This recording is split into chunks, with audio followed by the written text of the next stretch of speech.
"The papers are real," my mother said, sliding the envelope across the kitchen table.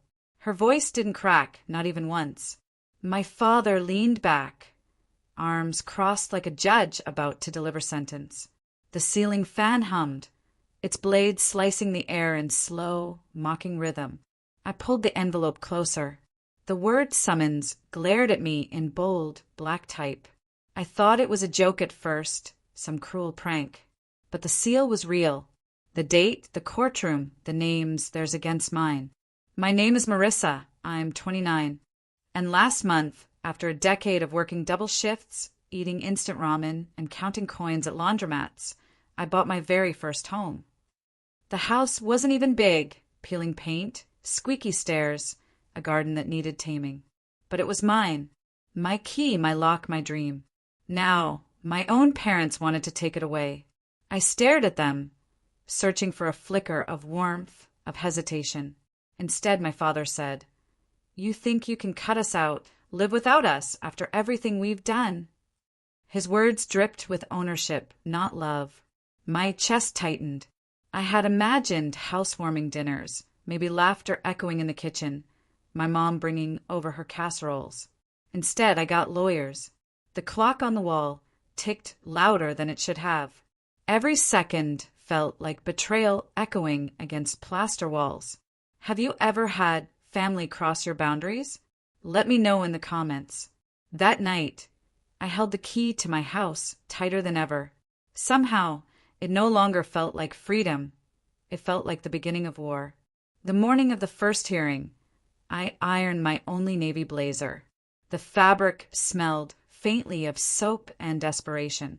Outside, the city was waking up, honking cars, a child crying, footsteps on cracked pavement.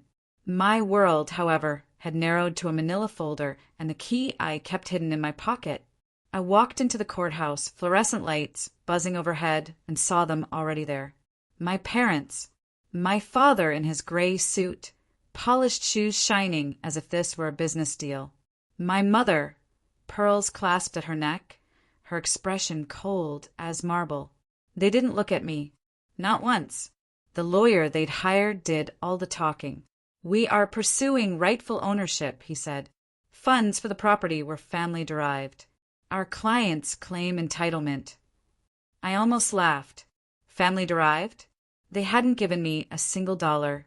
10 years of ramen noodles, scraped knuckles from side jobs, nights working until dawn. That was the fund. My body was the bank. My youth was the loan. When the judge glanced at me, I caught a reflection of myself in the glossy wood of the bench.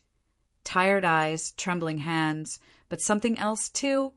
Fire I hadn't seen before. My father leaned closer to whisper across the aisle, his lips barely moving. "You won't win, Marissa. We always finish what we start." For the first time, I didn't flinch. The key in my pocket pressed sharp against my palm, as if reminding me whose door it really opened. The judge postponed the ruling, setting another date for evidence review. Evidence. As if love could be itemized. As if 10 years of sweat could be reduced to receipts. I left the courtroom with my folder clutched, so tightly the edges cut into my fingers. Outside, the air was heavy with summer heat. I leaned against the courthouse steps, watching couples pass, children tugging at their parents' hands. For a fleeting second, I envied them. I wanted to scream, "Do you know what it's like when the very people who raised you try to erase you?" That night, I sat in my new kitchen. The fridge hummed, a steady note in the silence. The cracked window let in cicadas' chorus. On the table, I spread every document I had. Tax forms, pay stubs, lease agreements, the deed with my name etched in undeniable ink. Beside it lay an old photo, me at 16, holding a mop in the diner where I worked my first shift. My hair tied back, my smile forced but determined. That photo became my anchor. I kept staring at it until the words blurred. My parents hadn't been there that day. They never once came to the diner. But they had no problem eating the food I bought home with my wages. A tear fell onto the photograph, darkening the corner. I wiped it quickly, ashamed of showing weakness, even when I was alone. The key glinted under the kitchen light. It was more than metal now. It was proof. The second hearing arrived sooner than I was ready for. My stomach churned with every tick of the courthouse clock. I watched my parents across the aisle, two people I had once believed would die, protecting me, now fighting to dismantle everything I'd built. Their lawyer presented photographs of family gatherings, bank statements with their names circled. Even a scribbled note my mother had written years ago about helping Marissa someday with housing. They painted a story in which my house was theirs by intention, if not by law. When it was my turn, I rose on shaking legs. My voice, however, surprised me. It came out steady, like water flowing through stone. I bought my house, I said, with money I earned alone. I lived 10 years on scraps. My parents never contributed, never offered. Every dollar in that deed is mine. The lawyer smirked, then leaned in with a curveball. So if they never helped, Miss Torres, why does your mother still have a copy of the spare key? Gasps rippled through the room. My heart stopped. A key? I turned slowly toward my mother. Her eyes darted away, hands folded neatly in her lap. She didn't deny it. In that moment, everything clicked. They didn't just want ownership on paper. They had been inside my house. My safe place. My sanctuary. The key in my pocket burned against my skin, suddenly feeling less like proof and more like a question. Was I ever truly alone in my own home? That night, sleep refused to come. I kept hearing the lawyer's words echo. Why does your mother still have a copy of the spare key? Every creak of the house made me flinch. My sanctuary no longer felt sealed. At 2 a.m., I walked the halls barefoot. The floorboards groaned, the fridge sighed. Shadows clung to corners. I touched every window latch, every lock, reassuring myself I was still in control. Finally, I stopped in front of the front door. My own key sat heavy in my palm, while a phantom image of her copy haunted me. I pulled out a shoebox from the closet.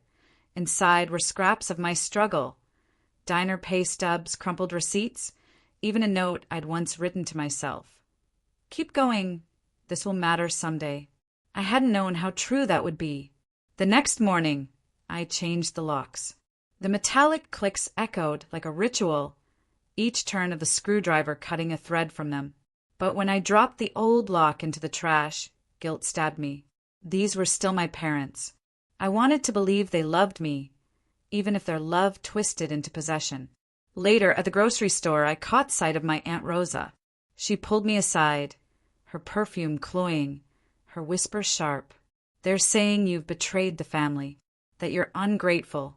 Marissa, blood comes first. I looked at her, my cart filled with bread and eggs, my eyes filled with fire. Blood didn't buy this house, I said. I did. The following week, the trial dragged on.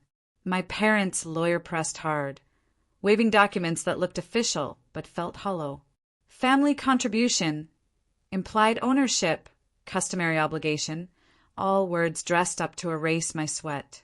When the judge called a recess, I slipped into the hallway.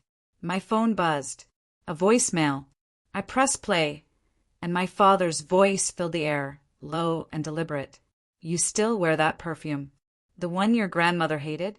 You're not as independent as you think, Marissa. We made you. We can unmake you.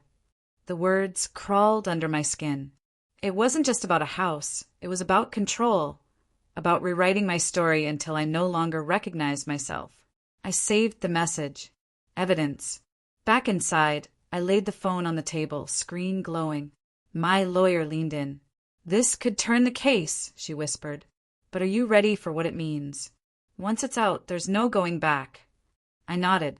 My hands trembled, but the key motif pressed against my thigh, through my pocket. Every lock I had changed, every receipt I had kept, it had all led to this. When court resumed, my lawyer requested to play the voicemail.